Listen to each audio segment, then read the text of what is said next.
Bonsoir. J'ai décidé ce soir de faire quelque chose qui était plus interactif, qui sera nécessairement plus court au niveau de l'introduction, enfin, ou de l'exposé liminaire. Alors, je vais quand même rappeler quelques grandes données de cadrage qui sont, j'ai envie de dire, éternelles dans ce genre de débat. La première des données que j'ai envie de rappeler, c'est que tous les débats sur l'énergie aujourd'hui souffrent généralement, ça commence à être un peu moins vrai, mais souffrent généralement d'un travers qui est de voir l'énergie comme un sujet sectoriel et technique, dit autrement qu'on peut déléguer à une bande d'ingénieurs en leur disant la population souhaite qu'il y ait un peu plus de ceci, un peu moins de cela, dépatouillez-vous pour que ça soit le cas, et absolument pas comme un sujet transversal et systémique, ce que pourtant l'énergie est, puisque en gros, augmenter la quantité d'énergie dont dispose l'humanité, c'est augmenter le parc de machines dont dispose l'humanité. En fait, l'énergie sert à mettre des machines en mouvement. Et augmenter le parc dont dispose l'humanité, c'est augmenter sa capacité de transformation de l'environnement et tout ce qui va avec.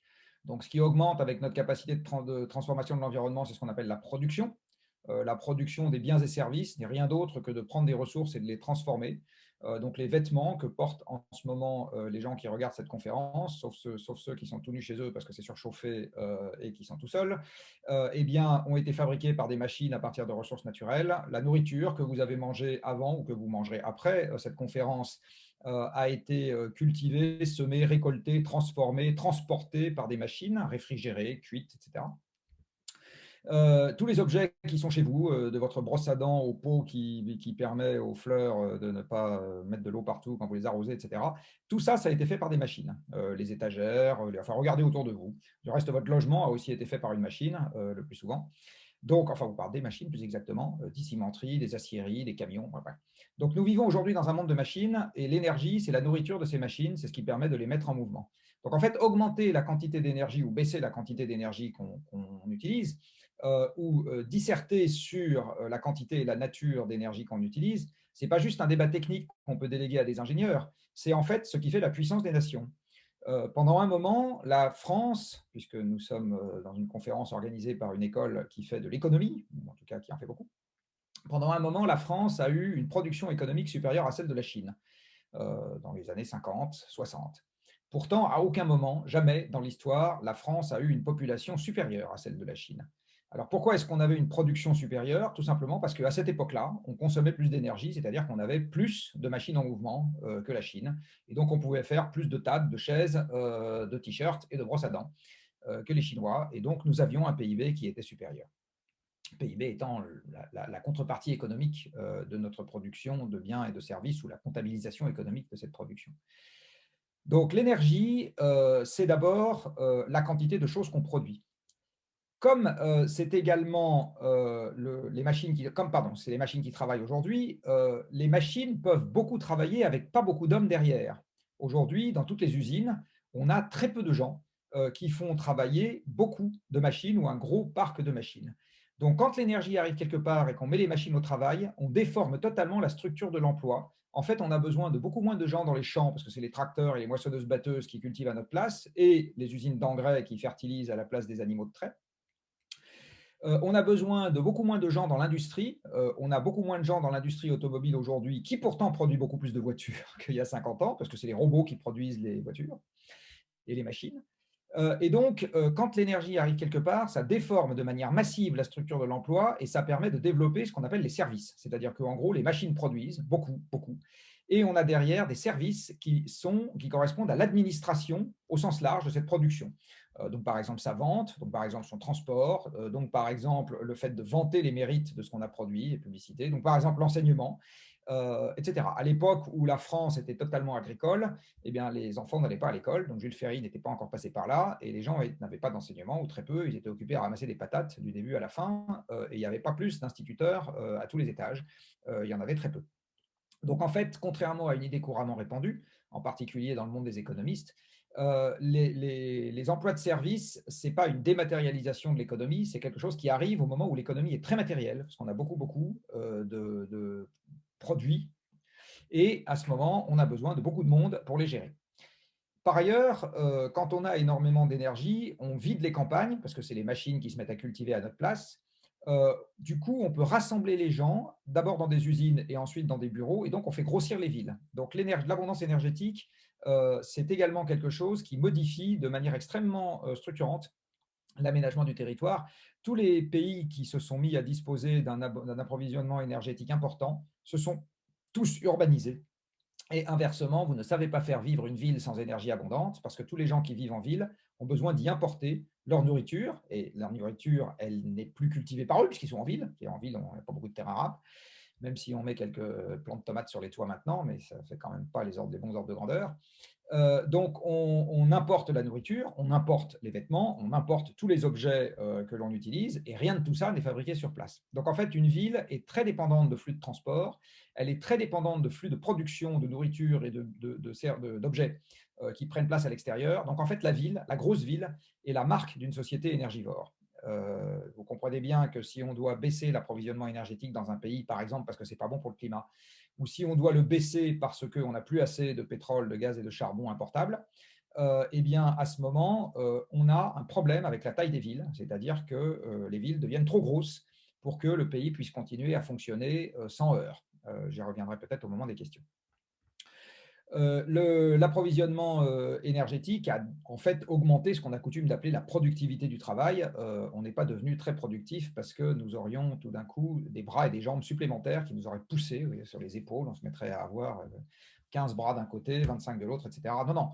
En fait, on est plus productif tout simplement parce qu'on commande des machines. C'est ça l'augmentation de la productivité du travail. C'est le fait Et du reste, les économistes le savent bien, dans les services, la productivité augmente peu, parce que dans les services, on peut moins facilement s'aider de machines.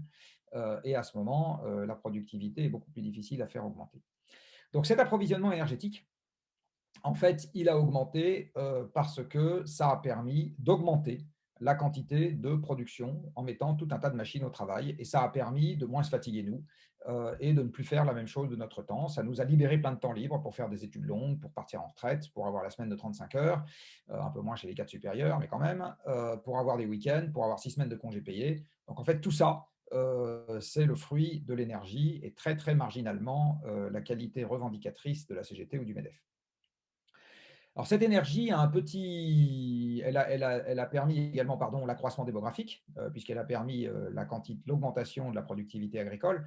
La productivité céréalière en France, pour vous donner une idée, elle était, en 1945, entre 1 et 2 tonnes de blé à l'hectare, donc 10 à 20 quintaux, et aujourd'hui, elle est comprise entre, 70 et 100, ou entre 60 et 100. Mais en fait, elle est entre 60 et 100 quasiment depuis 75. Donc en fait, en 30 ans, grâce aux tracteurs et aux engrais, les engrais étant fabriqués à partir de gaz naturel, eh bien, on a multiplié la productivité agricole, enfin, ou la productivité céréalière, plus exactement, par 5 à 7. Donc ça, c'est l'énergie. Alors évidemment, quand vous multipliez la productivité à l'hectare par 5 à 7, ben, vous pouvez nourrir plus de monde. Donc l'abondance énergétique a aussi permis à la démographie d'augmenter à plusieurs titres. D'abord parce que ça permet de nourrir les gens où qu'ils soient, alors qu'avant, les gens ne pouvaient être nourris que là où ça poussait. Ensuite, ça permet d'augmenter la prophylaxie. Par exemple, vous amenez de l'eau qui est potable et vous évacuez les crottes et autres trucs qui ne sont pas terribles, et les cadavres qui ne sont pas terribles pour vivre sans miasme. Donc, en fait, l'approvisionnement énergétique a augmenté la quantité de nourriture, la sécurité alimentaire et la prophylaxie. Et ça a permis à la population d'augmenter de manière très fortement sur Terre. En fait, l'explosion démographique est concomitante de la révolution industrielle. Donc l'énergie c'est vraiment quelque chose qui est très, très structurant sur la façon dont les choses se passent sur Terre. Ça n'est pas juste, je le répète, un domaine technique qu'on peut sous-traiter aux ingénieurs en leur disant, bon, écoutez, actuellement, le nucléaire, c'est caca, faites-moi des éoliennes, le pétrole, c'est pas terrible, faites-moi encore plus d'éoliennes, etc. Et puis, tout ira bien, et qu'on ne vienne pas m'enquiquiner par ailleurs avec, c'est pas votre problème, vous les ingénieurs, de vous occuper des trucs sérieux, les retraites, l'économie, est-ce qu'on doit, oui ou non, accepter les musulmans, tout ça, c'est pas votre problème. Occupez-vous donc juste de faire de l'énergie. Alors en fait, non. L'énergie interfère avec tout ce que je viens d'évoquer, et y compris les problèmes de religion. En fait, quand on regarde bien ce que c'est que l'énergie, ça interfère avec absolument tout. Les problèmes de religion, juste en passant, le découpage actuel du Moyen-Orient a été fait par les puissances occidentales pour se partager le pétrole, à l'époque où il y avait 3 bédouins sur place, sauf que grâce au pétrole, les 3 bédouins sont devenus beaucoup plus nombreux et maintenant ça pose quelques problèmes. Donc l'énergie, je le redis, c'est vraiment quelque chose qui est extrêmement structurant sur la façon dont les choses se passent dans le monde. Ce n'est pas un débat technique, en fait, de parler. Il y a évidemment des éléments techniques, mais ce n'est pas un débat technique. Alors, cette profusion énergétique, elle a eu un certain nombre de conséquences, directes ou indirectes. Dans les conséquences directes, il y en a une très importante, qui est ce qu'on appelle maintenant le changement climatique. Alors, qu'est-ce que c'est que le changement climatique? C'est le fait que l'homme est devenu un agent de forçage du système climatique. Le système climatique, c'est le système qui régit les conditions ambiantes de température, de pression, de luminosité, de précipitation, etc., partout sur Terre. C'est une grosse machine thermodynamique dans laquelle vous allez trouver l'océan, l'atmosphère, les sols, la végétation, etc. Et cette machine est alimentée, comme toutes les machines, par de l'énergie solaire. Enfin, pas toutes les machines ne sont pas alimentées par de l'énergie solaire, mais elle est alimentée par de l'énergie, comme toutes les machines. Et cette énergie est solaire. Et ce système climatique, il a toujours été ce qu'on appelle forcé, c'est-à-dire qu'il y a des éléments de perturbation extérieure ou interne au système climatique qui viennent le modifier dans le temps. Alors, au cours des derniers millions d'années, la perturbation ou le forçage qui a été le plus important, c'est celui qui a provoqué le cycle que vous avez peut-être appris à l'école, entre les aires glaciaires et les aires interglaciaires. Vous savez, les aires glaciaires, il fait très très froid, il y a des mammouths qui se baladent, il y a des glaciers partout, etc. Et l'ère interglaciaire, c'est celle la plus récente, c'est celle qui a permis la sédentarisation de notre espèce en déglaçant les moyennes latitudes. C'est à ce moment-là que nous nous sommes sédentarisés. Alors, l'ère glaciaire, qui est l'ère qui a pris place le plus souvent sur Terre sur les 2 à 3 derniers millions d'années, et l'ère interglaciaire, leur alternance est provoquée par le fait que dans le système solaire, nous sommes dans un ménage à 9, on va dire, et que la Terre ne subit pas juste l'attraction du Soleil, mais elle subit également l'attraction significative de Jupiter et de Saturne, qui sont des très grosses planètes.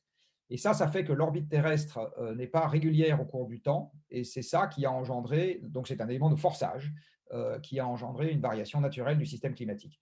Dans les autres éléments de forçage, vous avez par exemple la dérive des continents, qui fait que comme les continents ne sont pas au même endroit tout le temps, eh bien, il peut y avoir de la neige ou pas de neige, ils peuvent réfléchir les rayons du soleil ou pas les réfléchir, etc. Et ça change également le système climatique terrestre. Et aujourd'hui, l'activité humaine est aussi un facteur de forçage du système climatique, c'est-à-dire que ça change à vitesse accélérée par rapport à ce qui se passait avant, les conditions climatiques environnantes. Alors ça les a déjà changées et surtout ça va beaucoup les changer à l'avenir. Ce forçage climatique, il vient de ce qu'on appelle les gaz à effet de serre. Alors, un gaz à effet de serre, en physique, ça a une définition très simple, pas facile à comprendre, mais quand même très simple.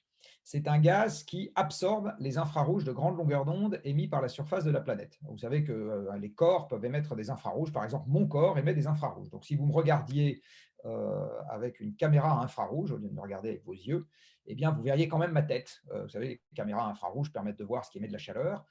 Mon corps émet de la chaleur, mais il se trouve que le sol terrestre émet de la chaleur, et même quand il est à 0 degré, comme en ce moment, enfin, ou à 5 degrés, comme en ce moment en Île-de-France, ça émet quand même de la chaleur. Moins que quand il est à 30 degrés, mais ça en émet quand même. Alors, cette chaleur, en fait, elle correspond à du rayonnement, cette température permet au corps de rayonner, un rayonnement électromagnétique qui s'appelle de l'infrarouge, qui ressemble beaucoup à la lumière visible, mais avec des longueurs d'onde un peu plus grandes. Et cet infrarouge a la particularité de pouvoir être absorbé dans l'atmosphère par ce qu'on appelle les gaz à effet de serre. C'est exactement à ça qu'ils servent. Ils sont connus depuis 1 siècle et demi. L'effet de serre est connu depuis 2 siècles. On va en célébrer le bicentenaire dans pas longtemps. Ça a été découvert par Joseph Fourier en 1824, si ma mémoire est bonne. Et donc cet effet de serre correspond juste au fait qu'il y ait des gaz dans l'atmosphère qui interceptent les infrarouges émis par la surface de la planète. Alors quand vous rajoutez des gaz comme ça, de cette nature dans l'atmosphère, ben, les infrarouges sont interceptés de plus en plus fortement près de la surface, et donc ça confine l'énergie près de la surface, et ça augmente la température moyenne du sol. Voilà, c'est ça en gros l'effet de serre tel qu'il se présente à nos yeux. Alors, la raison pour laquelle l'usage de l'énergie augmente l'effet de serre, c'est parce que l'essentiel de l'énergie qu'on utilise aujourd'hui, c'est ce qu'on appelle des combustibles fossiles. Alors, ces combustibles, ça veut dire que ça brûle. Donc, je prends des corps et je les associe avec de l'oxygène, c'est ça la combustion, et ça me dégage de l'énergie. Et fossiles, tout simplement parce que c'est des restes de vie ancienne. Le pétrole et le gaz, c'est des restes de plancton. Alors, la géothermie s'en est un peu mêlée, hein, mais c'est des restes de plancton qui a vécu n'importe quand entre il y a 50 et 400 millions d'années. Et le charbon, c'est des restes de fougères qui ont poussé à l'ère du charbon, le carbonifère, il y a à peu près 300 millions d'années. Donc, c'est des fossiles et ça brûle parce que c'est plein de carbone et d'hydrogène. Alors, quand vous brûlez de l'hydrogène, ça fait de la vapeur d'eau. La vapeur d'eau est un gaz à effet de serre, mais enfin, ce qui vient des activités humaines est totalement négligeable devant ce qui vient de la nature, puisque la nature, c'est une énorme machine à évaporer. La Terre est couverte aux 2 tiers d'océan, beaucoup, beaucoup d'évaporation. Et ce que les hommes peuvent émettre, soit en brûlant du gaz avec de l'hydrogène, soit, enfin, dans lequel il y a de l'hydrogène, soit par exemple avec les tours de réfrigération des centrales électriques, pas que nucléaires, hein, les centrales à charbon, c'est pareil. Tout ça, c'est parfaitement négligeable devant l'évaporation naturelle. Mais par contre, il y a un gaz pour lequel ce n'est pas négligeable du tout, c'est le gaz carbonique. Donc, quand vous brûlez un composé dans lequel il y a du carbone, vous oxydez le carbone, ça vous fait du dioxyde de carbone, c'est ça le gaz carbonique. Et le gaz carbonique est aussi un gaz à effet de serre. Et alors là, par contre, ce que les hommes rajoutent dans l'atmosphère change la composition atmosphérique parce que le gaz carbonique a une très, très vilaine caractéristique, enfin en tout cas, elle est très vilaine en espèce, c'est qu'une fois qu'il est dans l'air, le gaz carbonique, il est inaltérable. C'est-à-dire qu'il n'y a pas de processus d'épuration, il est éternel tant qu'il est dans l'air. Pour que le gaz carbonique veuille bien ressortir de l'atmosphère, il faut qu'il revienne au contact du sol. Donc, tant qu'il est loin, loin, il ne lui arrive rien. Et quand il revient au contact du sol, il peut soit être repris par la végétation, avec la photosynthèse, qui a besoin de l'énergie solaire, soit être dissous dans l'eau océanique, où il est transitoirement stocké, on va dire. Mais ce n'est pas un processus d'épuration chimique. Mais tant qu'il est au milieu de l'atmosphère, il ne lui arrive rien. Alors, comme il ne lui arrive rien tant qu'il est au milieu de l'atmosphère, eh bien, il va avoir tendance à s'accumuler dans l'atmosphère. Donc, en fait, nos émissions de gaz à effet de serre, à commencer par nos émissions de gaz carbonique, rajoutent du CO2 dans l'atmosphère de manière cumulative. Alors, il y a d'autres gaz à effet de serre. Le plus important après le gaz carbonique s'appelle le méthane. Il est émis par les ruminants. Vous savez que dans les ruminants ont plusieurs estomacs, ils sont supérieurs de ce point de vue, notamment les vaches. Vous avez 1,5 milliard de vaches sur Terre. Le poids des vaches est à peu près égal au poids des hommes sur Terre. Et les vaches rodent du méthane à cause de ce qui se passe dans leurs estomacs, dans leurs panses, etc. Donc elles mangent de l'herbe et puis ça fermente là-dedans. Et le méthane ressort par le tube digestif. Enfin, ou par l'ésophage, plus exactement. Alors, donc il y a les vaches, il y a les rizières, parce que le méthane est le gaz de la putréfaction, et dans les rizières, vous avez des petits débris organiques qui pourrissent à l'abri de l'oxygène de l'air. Vous avez du méthane dans l'exploitation des hydrocarbures, les fuites de gaz, la ventilation des mines de charbon, etc. Voilà, donc vous avez des émissions de méthane, et puis après, vous avez encore d'autres gaz à effet de serre, mais qui sont plus mineurs, on va dire, dans le processus global, le protoxyde d'azote, les gaz halogénés, etc. Le principal gaz à effet de serre, c'est donc le CO2. Le deuxième principal, encore très significatif, c'est le méthane. Alors, les émissions ont augmenté et donc le climat a commencé à se modifier. Alors, il a commencé seulement parce que la très mauvaise nouvelle, à cause du caractère inaltérable du CO2 tant qu'il est dans l'air, c'est qu'il faudra attendre des milliers d'années, je dis bien des milliers d'années, après arrêt des émissions, pour que le CO2 supplémentaire que nous avons rajouté dans l'air finisse par s'épurer. En fait, il faudra attendre plus de 10 000 ans pour que, après arrêt des émissions, et à supposer qu'on n'ait pas changé les choses de manière irréversible, eh bien, le surplus de CO2 que nous avons rajouté dans l'air est fini de s'épurer. Alors, une fois que je vous ai dit ça, je vous ai dit quelque chose de terrible, c'est qu'il n'existe pas de retour en arrière en ce qui concerne le changement climatique. C'est-à-dire que la modification du climat, une fois qu'elle est là, elle n'est pas réversible.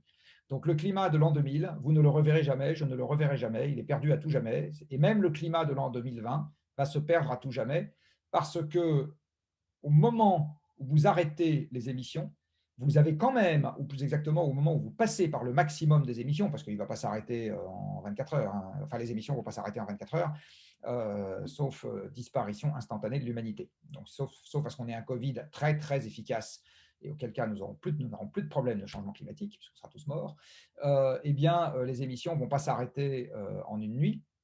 Ce qui va se passer, c'est qu'elles vont passer par un maximum, puis derrière, elles vont se mettre à décliner. Eh bien, après passage du maximum, il faudra par exemple attendre des milliers d'années pour que l'océan s'arrête de monter. Vous voyez, des milliers d'années pour que l'océan s'arrête de monter.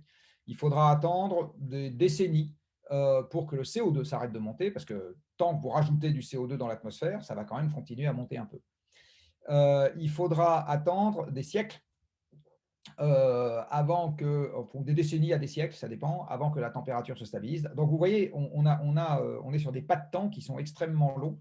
Et par exemple, il faut savoir que la modification du climat que nous allons vivre dans les 20 ans qui viennent, eh bien, elle est raisonnablement indépendante de ce que nous allons faire sur les émissions. C'est-à-dire que même si demain matin, on se dit: «Oh là là, tout ça sent mauvais», on va commencer à appuyer très fortement sur la pédale de frein en termes d'émissions, et je vous dirai après ce que ça veut dire.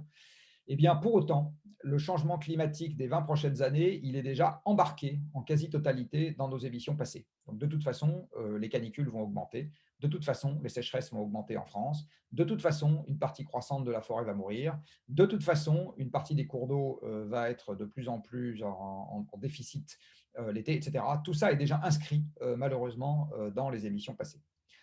Alors, vous savez qu'en matière de climat, il y a un accord qui a été signé il y a maintenant 1992, 18, 38 ans, qui est la Convention cadre des Nations Unies pour le changement climatique. Donc, il y a 38 ans, tous les chefs d'État, à l'époque en France c'était Mitterrand, son ministre de l'Environnement à l'époque c'était Brice Lalonde, se réunissent à Rio, 1992, 92 s'il y a des Belges, pour le sommet de la Terre.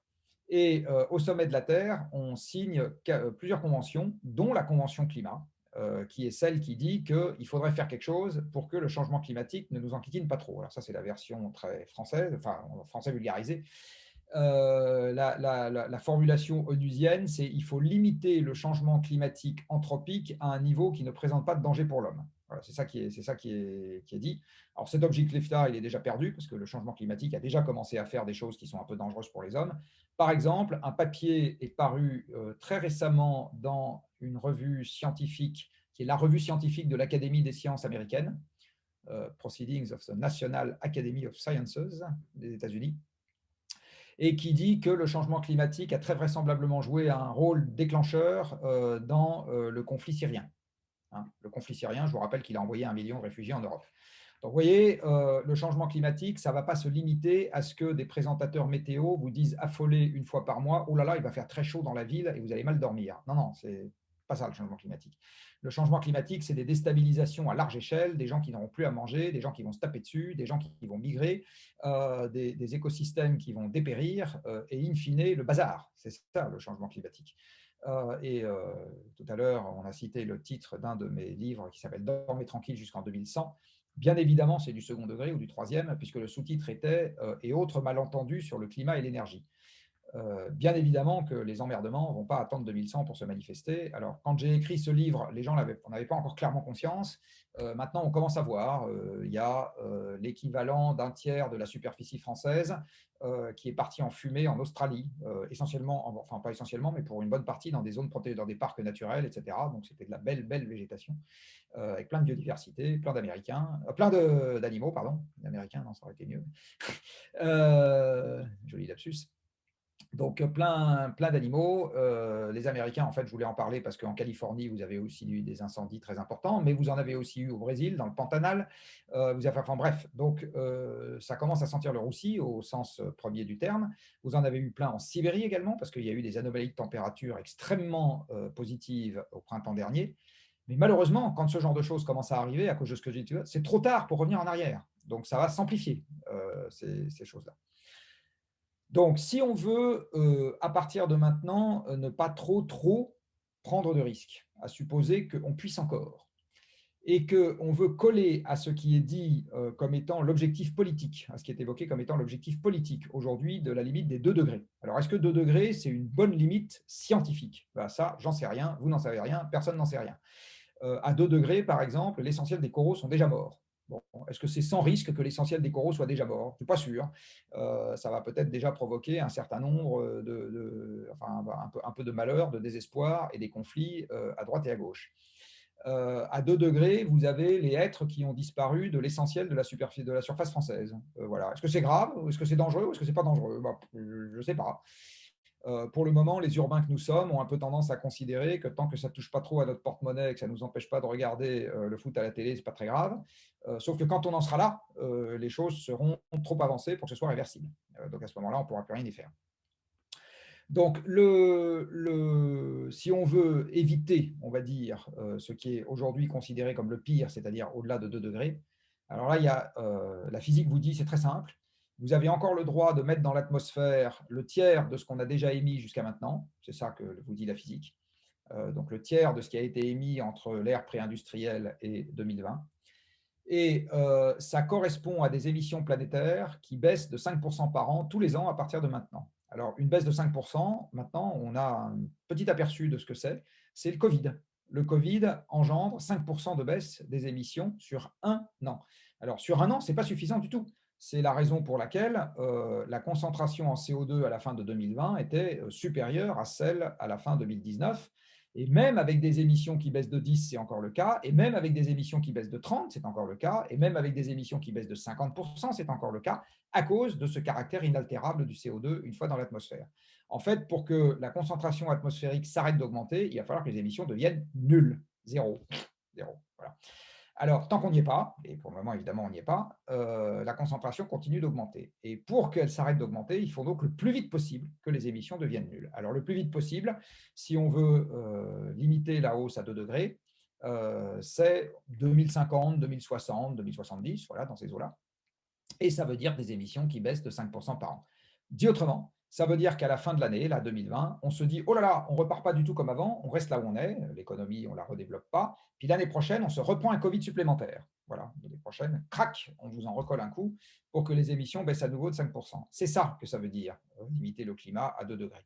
Alors, vous comprenez bien là aussi que ce n'est pas un objectif que vous pouvez mettre. Donc, je vous ai dit tout à l'heure, pour l'énergie, on ne peut pas confier ça à une bande d'ingénieurs en leur disant dans un coin « Oh, bah, vous n'avez qu'à faire ce qu'il faut, et puis moi, venez pas m'enquiquiner, je veux toujours pouvoir vivre comme aujourd'hui. » Le climat, c'est exactement pareil. Vous ne pouvez pas demander à une bande de scientifiques et de je ne sais pas qui, et de militants écolos, de vous régler le problème pendant qu'ailleurs, rien ne change. En fait, tenir la limite des 2 degrés, c'est changer tout, partout, tout le temps.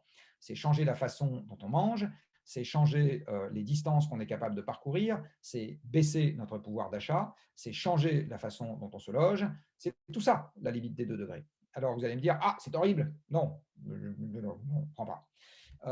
Sauf qu'on va prendre quand même, parce que entre le fait que les stocks fossiles sont épuisables et le fait qu'au-delà d'un certain niveau de réchauffement climatique, les sociétés seront dans un tel état de désordre que de toute façon, on aura un effondrement économique, malheureusement, il n'y a pas le choix. Donc, la décroissance, on va la subir ou la gérer, mais malheureusement, l'éviter, ça ne sera pas possible. Ça ne sera pas possible parce que, je le répète, ce n'est pas le progrès technique qui fait la croissance économique, c'est le fait qu'on ait des ressources naturelles à transformer, notamment avec des machines, parce que sans ressources naturelles, vous n'avez pas de produits et donc vous n'avez pas d'économie. Vous vous rappelez peut-être pour certains d'entre vous que la raison pour laquelle les ressources naturelles ne valent rien dans notre convention économique, c'est parce qu'on l'a postulé comme hypothèse il y a 2 siècles. Il y a 2 siècles, on a dit quand on fera de l'économie, on considérera que les ressources naturelles, c'est gratuit. C'est explicitement marqué comme ça dans le traité d'économie politique de Jean-Baptiste Say, qui a été écrit il y a 2 siècles. Donc, ce n'est pas parce qu'on ne le compte pas que ça n'a pas d'importance. C'est juste on a décidé que c'était ça la convention. Alors, la conséquence, c'est que pour régler les problèmes d'environnement, les prix ne nous servent à rien. C'est une autre manière de dire ça. Voilà, donc voilà un petit panorama de la situation dans laquelle nous sommes. Pour ceux d'entre vous qui connaissent Faust, vous savez que le pacte faustien, c'est un pacte qui commence par une période très très douce, mais avec un tout petit inconvénient, c'est qu'on a vendu son âme au diable. Et bien là, c'est exactement la situation dans laquelle nous sommes. Nous avons vécu 2 siècles de cornes d'abondance pour l'humanité, mais avec un tout petit inconvénient, c'est qu'on est en train de scier la branche sur laquelle nous sommes assis, et que la hauteur de chute promet de ne pas être complètement négligeable. Si on veut maintenant faire face à cette situation, malheureusement, il faut faire notre deuil d'un certain nombre de choses. Il faut faire notre deuil de l'idée que la croissance est compatible avec la solution aux problèmes environnementaux. Malheureusement, ce n'est pas vrai. ou en tout cas, ce n'est pas vrai au sens matériel. Alors après, on peut dire qu'il y a une croissance virtuelle, si on veut. Il faut faire notre deuil de l'absence d'observation des faits. Il y a un certain nombre de… Aujourd'hui, nous vivons dans un monde dans lequel on prend pour acquis des slogans en pensant qu'ils sont égaux aux faits. Par exemple, le numérique, c'est dématérialisé. Alors ça, c'est un slogan. En fait, quand vous regardez les faits, le numérique, c'est parfaitement matériel. L'ordinateur que je suis en train d'utiliser en ce moment, il a été fait avec 40 métaux différents. Il a bien fallu faire des trous dans la terre, sortir les métaux, les raffiner, utiliser du pétrole pour faire fonctionner toutes ces industries, plus faire des spécialités qui se retrouvent dans mon ordinateur, etc. Creuser des trous dans la terre pour sortir du charbon, pour faire de l'électricité en Chine, à Taïwan et en Corée, pour faire la dalle d'écran de mon ordinateur, etc. Donc, tout ça est parfaitement matériel et le signal est en train en ce moment de vous parvenir via des réseaux de télécom qui sont faits avec des fibres optiques parfaitement matérielles, des fils de cuivre parfaitement matériels. Ça passe par des ordinateurs, des serveurs, des routeurs, tout ça est parfaitement matériel. Ça arrive chez vous sur d'autres ordinateurs, parfaitement matériel aussi. Donc voilà un exemple où on confond le slogan et les faits. Le numérique, ce n'est pas du tout dématérialisé. Le digital, ce n'est pas du tout dématérialisé.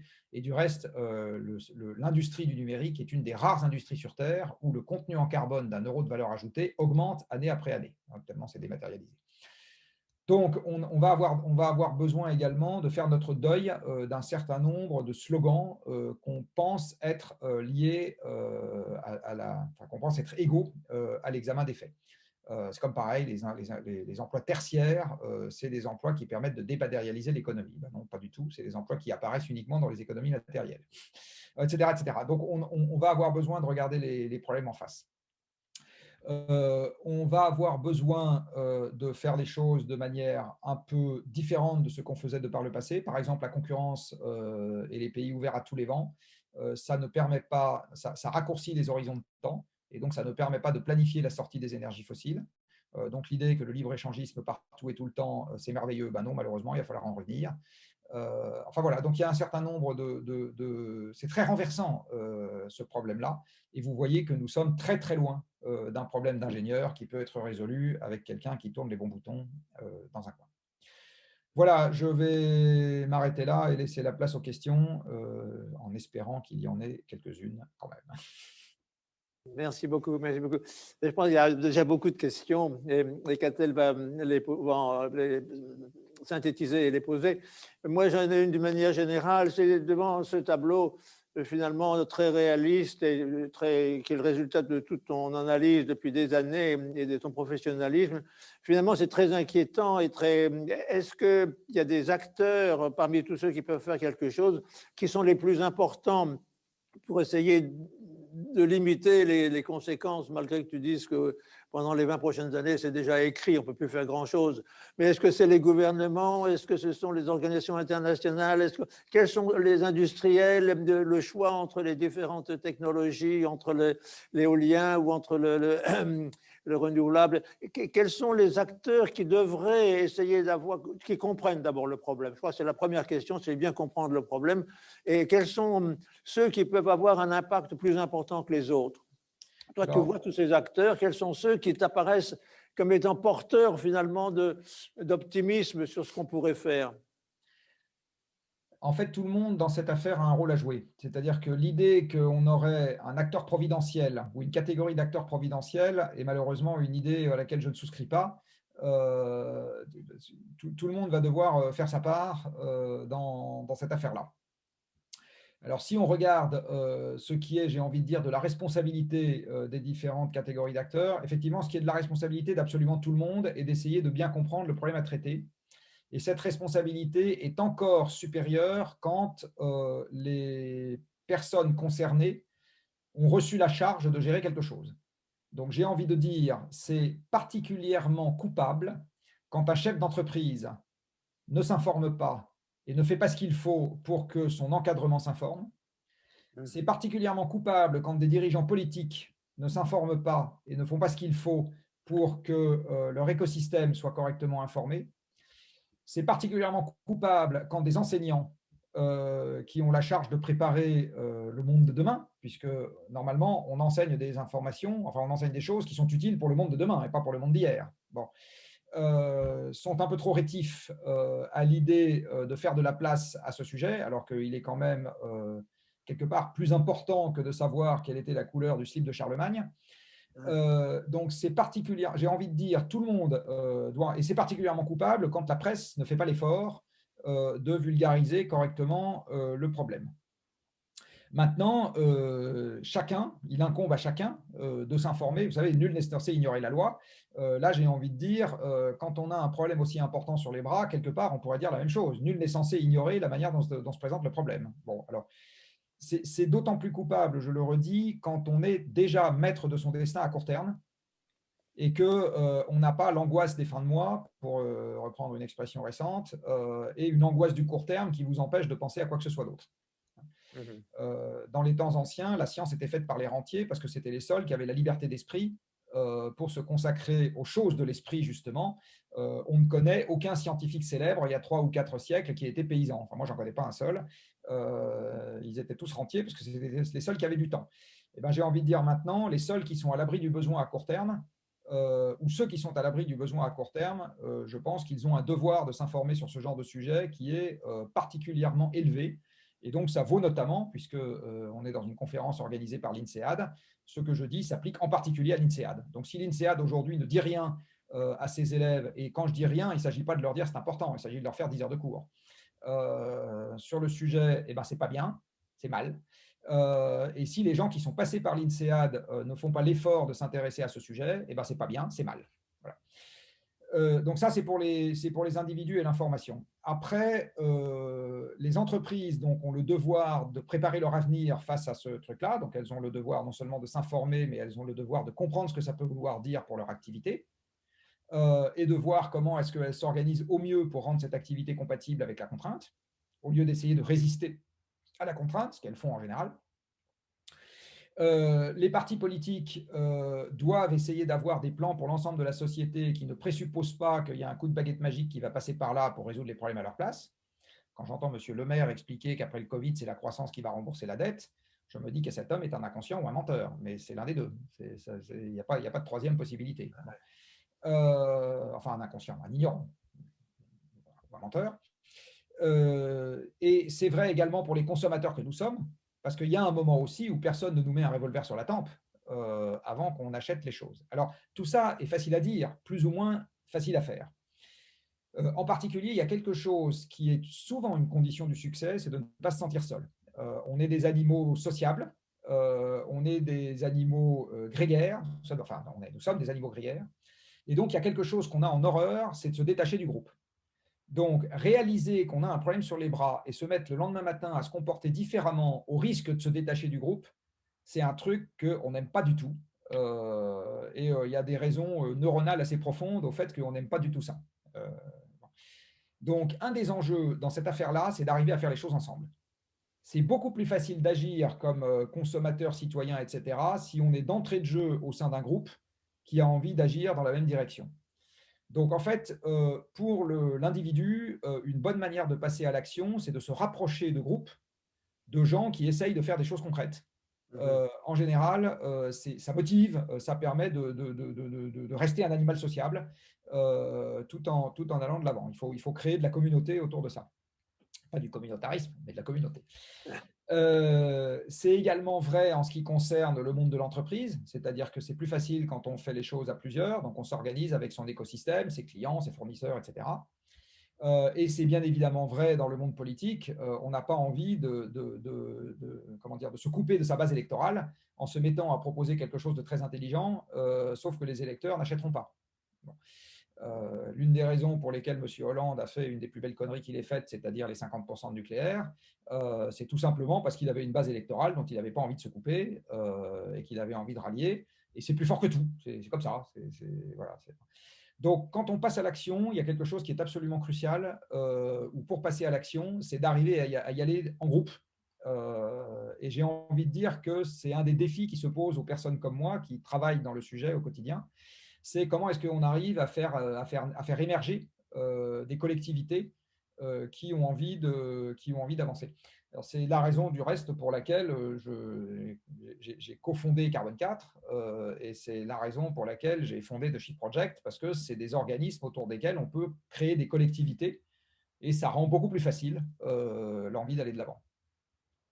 Hmm. Ouais,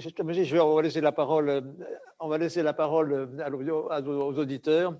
Et je Ouais, vais demander, qui nous envahissent de questions. Donc oui, voilà, merci. j'ai laissé Catel poser les questions. Je Alors. passe à eux. J'essaie de les regrouper un petit peu pour qu'on essaie de répondre au plus grand nombre. Et je vais vous demander d'être assez rapide dans les réponses pour qu'on puisse traverser Il y en a ce beaucoup. grand champ. On est déjà à plus de 50, hein, juste pour vous dire, avec des gens très engagés qui vous remercient de votre présentation déjà. Alors, il y a toute une série de questions qui portent sur décarboniser à l'aide d'autres types d'énergie. Hein.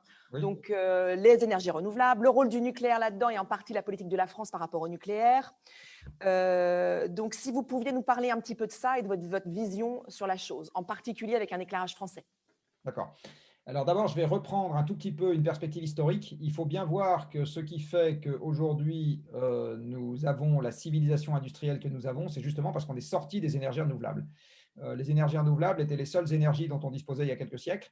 À l'époque, nous n'avions que la force du vent, la force de l'eau, les rayonnements solaires, la biomasse, l'attraction animale. Tout ça était parfaitement renouvelable. Et à cette époque-là, la sophistication de la société était beaucoup moins élevée qu'aujourd'hui.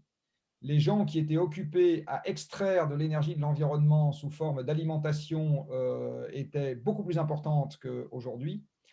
Et donc, l'idée qu'on va pouvoir conserver 8 milliards d'hommes sur Terre avec une fraction significative de cette population qui vit dans un monde industriel avec uniquement des énergies renouvelables est pour moi quelque chose qui est une chimère. Je ne crois pas que ce soit possible. Donc, le potentiel des énergies renouvelables pour remplacer les énergies fossiles à consommation identique, c'est impossible, pour des raisons de limitation physique, parce que le soleil et le vent, il y en a beaucoup, mais c'est très diffus. Et en fait, c'est parce que les énergies fossiles sont très concentrées qu'on a pu les utiliser de façon très intense. C'est beaucoup plus facile de transporter avec soi 1 litre de pétrole que de transporter avec soi des dizaines de milliers de mètres cubes d'air en mouvement. Plus compliqué. C'est plus compliqué de transporter avec soi du rayonnement solaire, et surtout la nuit. Donc, la raison pour laquelle on est passé aux énergies fossiles, c'est parce que c'est beaucoup plus puissant, beaucoup plus dense, beaucoup plus simple. Alors, la traduction économique, c'est que ça coûte moins cher, mais à la limite, c'est même pas ça le sujet. Le sujet, c'est la physique de base. Alors, est-ce que pour autant, il faut se priver d'en utiliser? Non, mais elles auront de fortes limites. On voit bien qu'en particulier, il y a un vrai sujet de concurrence d'usage des sols avec les énergies renouvelables, parce qu'en gros, les énergies renouvelables demandent de l'espace. La biomasse, ça demande de l'espace. L'hydraulique, ça demande de l'espace. Le plus grand lac de barrage au monde, il fait la superficie d'un département français. Donc, c'est 5000 km², c'est quand même pas rien. Donc, le solaire, ça demande de l'espace. Rien que pour faire la quantité d'énergie solaire qui est prévue dans la programmation pluriannuelle de l'énergie que nous avons en France, et qui va ne faire qu'une petite partie de l'électricité, qui ne fait elle-même qu'une petite partie de l'énergie qu'on consomme, hein, d'accord? Eh bien, il faudra artificialiser 2 à 3 fois la superficie de Paris. Et on prend des surfaces de champs ou de forêt, puis on enlève tout ça et on met à la place des panneaux solaires pour 2 à 3 fois la superficie de Paris. Rien que pour ce cas dans la programmation pluriannuelle de l'énergie, qui va nous faire passer le solaire de 5 à 20% de l'électricité qu'on utilise si jamais on va au bout. Bon. Donc, et l'électricité, ça n'est que 20% de l'énergie finale qu'on consomme en France et 20% de nos croquettes pour machines. Donc, on voit bien que c'est très gourmand en espace, cette affaire-là. Et on voit bien aussi avec l'éolien, aujourd'hui, l'éolien, déjà au niveau auquel il est, commence à poser des problèmes d'acceptabilité, de riverains qui disent on n'en veut plus, etc. Ça nous déprécie la valeur de notre patrimoine, ce qui n'est pas faux. Donc, on voit bien que les énergies renouvelables, en fait, elles ont besoin d'espace, et cet espace, on a du mal à le trouver sur une planète qui est peuplée de 8 milliards d'individus.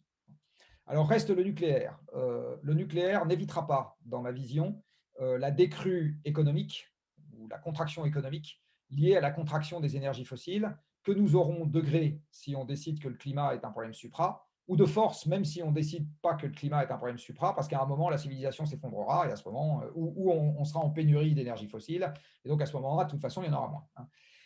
Parce que c'est épuisable. Donc, si c'est épuisable, un jour, on peut rentrer en pénurie. Donc, je ne pense pas que le nucléaire à lui tout seul suffira à éviter ça, parce qu'on part trop tard et il y a trop d'énergie fossile consommée dans le monde. Par contre, ce que je crois, c'est que plus on en fait, plus on amortit la décroissance. Donc, j'ai coutume de dire que le nucléaire est un amortisseur de la décroissance. Alors, il y a des gens qui me disent: ah, mais en décroissance, ça va être le bordel et on ne pourra pas gérer le nucléaire. Alors, je dis: oui, je ne suis pas complètement sûr parce que l'Ukraine a doublé son parc nucléaire après la chute du mur dans un contexte de division de son PIB par deux, ce qui est quand même un gentil effondrement économique. Et ce n'est pas à ce moment-là qu'ils ont eu des pépins. C'était avant. C'était dans le régime soviétique stable. Tchernobyl, c'est dans le régime soviétique stable. On a demandé aux opérateurs de faire une connerie.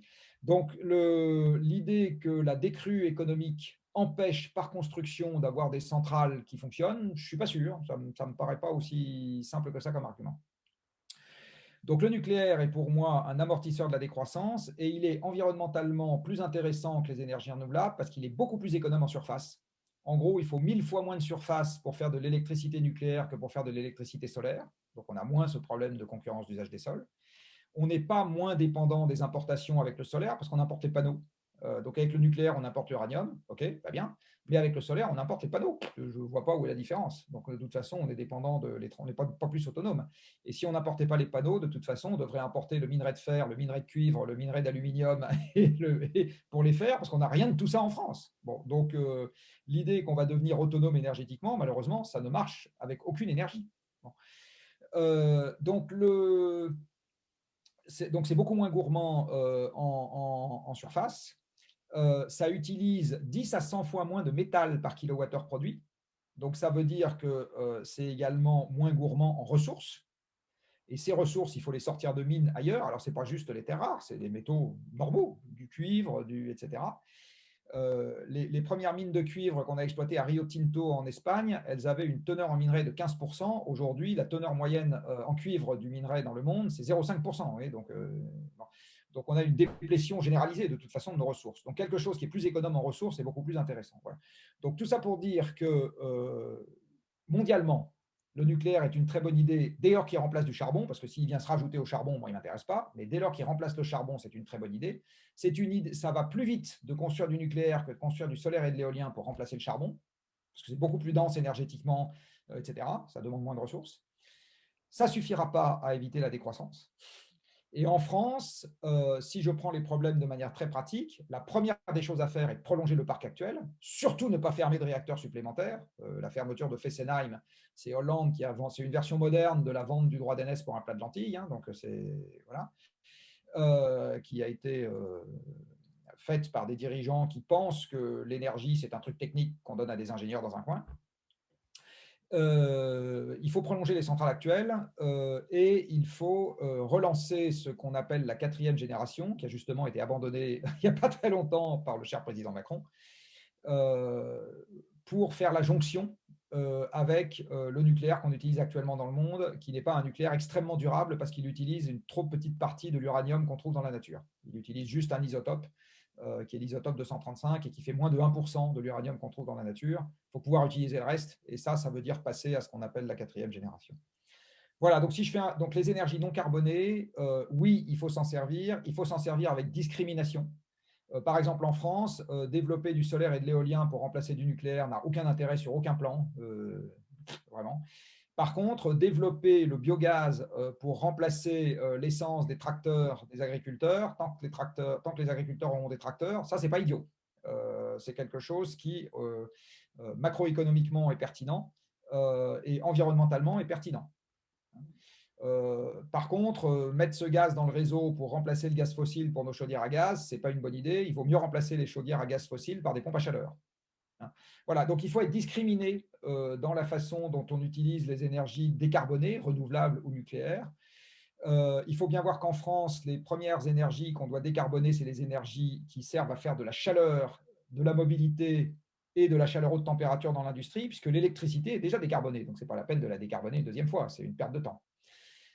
Et perdre du temps quand on est dans une course contre la montre, c'est augmenter ses risques. Donc, il faut, ça, tout manager apprend ça. Hein, donc, ce qu'il faut, c'est décarboner la chaleur et décarboner la mobilité. Et ça, là-dedans, effectivement, les énergies renouvelables peuvent être utiles. Je le redis, le biogaz, les agrocarburants dans une certaine limite, on ne peut pas en faire beaucoup parce qu'il y a une concurrence d'usage des sols aussi. Voilà, mais c'est quelque chose qu'il faut toujours regarder au droit d'un problème donné. Donc, il ne faut pas se dire les renouvelables, globalement, c'est génial, le nucléaire, globalement, c'est caca, et les fossiles, globalement, c'est caca. Il faut regarder les problèmes un par un et avoir quelque chose d'un peu discriminé quand on s'intéresse au choix de ces énergies renouvelables. Voilà. L'hydroélectricité, par exemple, c'est très bien. Ça noie des vallées de montagne, mais quand on peut en faire, ce n'est pas idiot. Merci. On a tout un tas de questions aussi sur le modèle de croissance en fait que vous préconiseriez et qui serait compatible en fait avec une augmentation à 2 degrés seulement, si tant est que ça puisse être une possibilité. Et quelle est votre recommandation, vous, sur ce modèle de croissance? À quoi ça ressemble? Quelque chose pour donner aussi une contribution plus positive à cela. Et il y a des questions plus spécifiques sur comment est-ce que ça s'articule avec des questions comme celle des inégalités et avec des questions comme celle de la croissance démographique. Voilà, donc ça, je résume rapidement, mais il y a pas mal de questions autour de ça. Alors, c'est beaucoup de questions et beaucoup de questions difficiles. Oui, beaucoup de questions difficiles. Je vais commencer par la dernière. Au premier ordre, la pression de l'humanité sur l'environnement est proportionnelle au nombre de bonshommes qu'il y a sur Terre. Le diamètre de la planète Terre est constant au cours du temps. Donc, il était de 13 000 km il y a 2 siècles et malgré les génies du marketing passés par l'INSEAD, il sera toujours de 13 000 km dans 2 siècles, ça ne change pas. Donc, il y a une table de repas qui a une taille donnée et plus on est nombreux autour de la table de repas et moins il y en a par personne. Ça, c'est juste arithmétique. Donc, ça veut dire que la hausse démographique non contrôlée, j'ai très très peur, moi, que ça finisse en barbarie. J'ai vraiment très peur de ça. Alors, pour le moment, la hausse des énergies fossiles a permis transitoirement de faire en sorte que ça ne se termine pas trop en barbarie, parce qu'en gros, ça a permis d'augmenter virtuellement la taille de la table de repas, mais ça ne va pas durer éternellement. Donc, on a un vrai sujet avec la démographie. Alors, c'est un débat qui est difficile. Il y a quelques dizaines d'années, on n'hésitait pas à en parler. Moi, je me rappelle d'un bouquin qui s'appelle La bombe P, qui a dû être publié comme toutes les grands manifestes environnementaux dans les années 70, 70. C'est à ce moment-là, c'est très marrant, le début des années 70, c'est vraiment la révolution environnementale. C'est à ce moment-là que naissent ou sont nées peu avant toutes les grandes ONG environnementales qu'il y a aujourd'hui. C'est à ce moment-là qu'est publié le fameux rapport The Limits to Growth qui a fait tant de bruit à l'époque. C'est à ce moment-là qu'on a les premiers candidats écologistes aux élections présidentielles. Donc, il y a vraiment eu, il s'est passé quelque chose, je n'ai jamais eu le temps de creuser dans le détail, mais il s'est passé quelque chose à la fin des années 60, début des années 70, qui fait qu'il y a vraiment… Et c'est aussi à ce moment-là qu'est publié un bouquin qui s'appelle La bombe P, et qui explique que la planète va vers un état de surpopulation. Alors, aujourd'hui, on n'en parle plus, mais en fait, la planète est surpeuplée aujourd'hui. C'est-à-dire qu'elle ne peut malheureusement pas accueillir 8 milliards d'individus pour 1 ou 2 siècles. Ça ne marche pas. Alors maintenant, une fois que j'ai dit ça, j'ai rien dit, parce que je n'ai pas de solution évidente pour gérer le problème.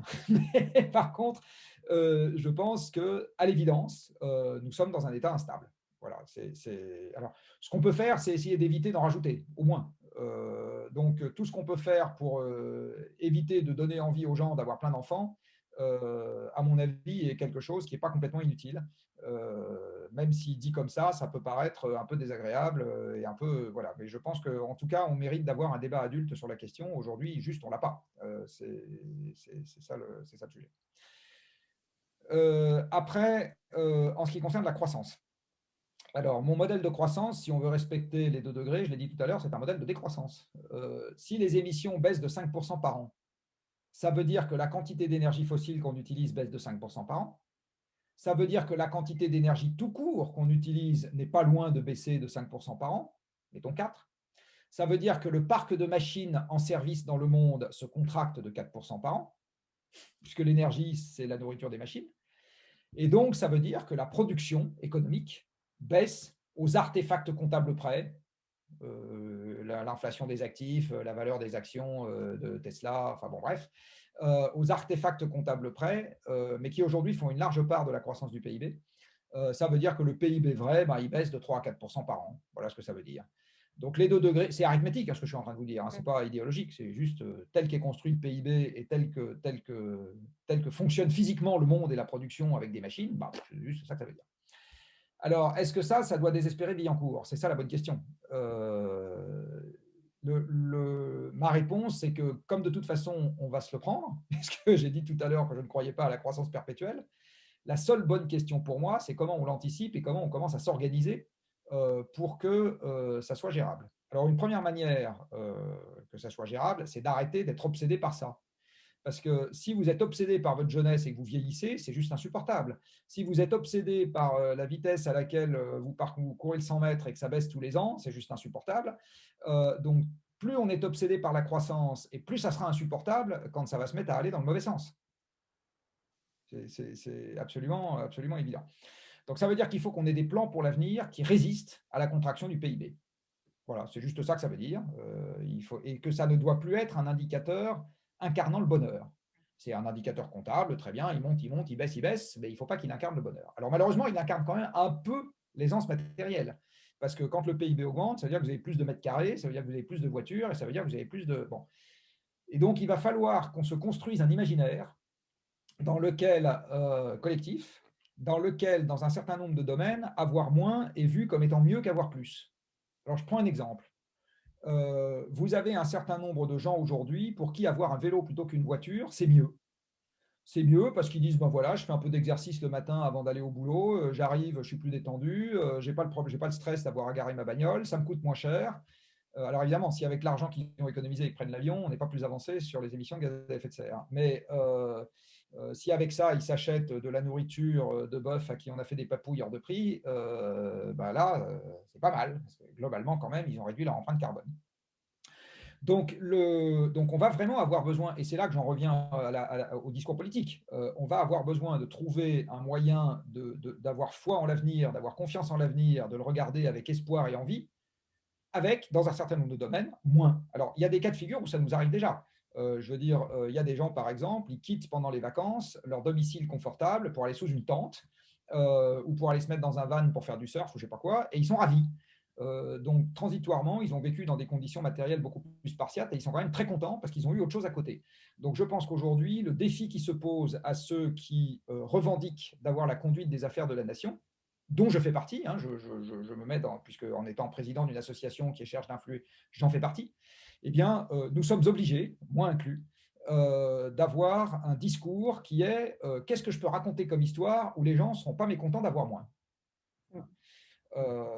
Voilà, qu'est-ce qu'on peut raconter? Alors, d'avoir moins sur le plan strictement matériel. Aujourd'hui, vous avez par exemple un certain nombre de gens qui ont tellement envie de sortir des villes, qui sont prêts à avoir, parce qu'ils étouffent, et en fait, on peut expliquer aussi pourquoi neurologiquement, on n'aime pas être en ville. Bon. Ils ont tellement envie qu'ils sont prêts à baisser leurs revenus pour sortir de la ville. Il y a des gens qui sont prêts à faire ça.